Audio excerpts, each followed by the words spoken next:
Just gives me the creeps. What's up? I'm Mike, the Punisher Payne, representing the Anti-Social Society. That's right. You know what I'm talking about. Team warfare.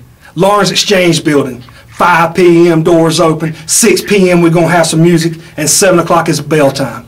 Team Chastain versus Team Anti-Social Society. Yes, with yours truly, the Punisher Mike Payne.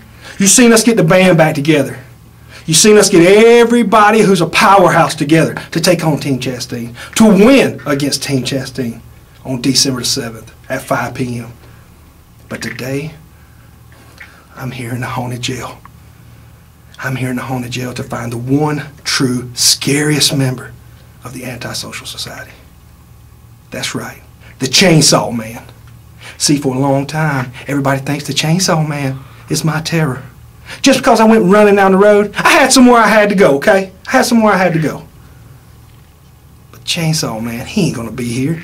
Why he ain't gonna be here? Because he's not gonna be here till the 19th, the 20th, the 26th, 27th, and the 31st at 7:30. So if you want to see him, you can come out and see him. But I'll look around anyway and see what I can find. Because frankly, the Chainsaw Man don't scare me. The Chainsaw Man, he really ain't nothing. I mean, what is he really? Who carries around a chainsaw? You know what I think? He's behind me, ain't he?